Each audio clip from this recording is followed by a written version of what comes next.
హోటళ్లకు gas కొరతతో కట్టెల పొయ్యిపైనే ఆహారం సిద్ధం చేయాల్సిన పరిస్థితి విజయవాడలో నెలకొంది. మరింత సమాచారం మా ప్రతినిధి సూర్యారావు అందిస్తారు.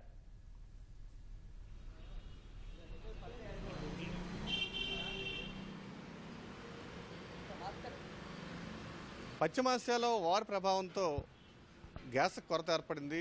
గ్యాస్ కొరత మూలంగా కమర్షియల్ సిలిండర్లకైతే కొరత ఏర్పడింది. ఫలితంగా ఆతిథ్య రంగం హోటల్స్ అయితే ఇప్పుడు సెగ తగిలింది. ఆ గ్యాస్ కొరతలో సెగ అయితే అందువల్ల చాలా హోటళ్ళు అయితే ఇప్పుడు ఎలా నడపాలో తెలియక తలలు పట్టుకున్న పరిస్థితి ఏర్పడింది. మనం చూడొచ్చు విజయవాడ ఆటోనగర్ పరిస్థితిలో ఇక్కడ కట్టెల మీదే హోటల్ నడిపించాల్సిన పరిస్థితి. ఓవైపు ఎండ వేడిమి ఉన్నా కూడా తప్పనిసరి పరిస్థితిలో గ్యాస్ కొరత ఏర్పడి వీళ్ళు ఆరుబయటే వంటలు చేస్తున్న పరిస్థితి ఏర్పడింది. మొత్తం మీద విజయవాడలో అయితే దాదాపుగా 500 వరకు హోటళ్ళు ఉన్నాయి. ఒక్కొక్క హోటల్కి రోజుకి చిన్న హోటళ్ళను అయితే 2 నుంచి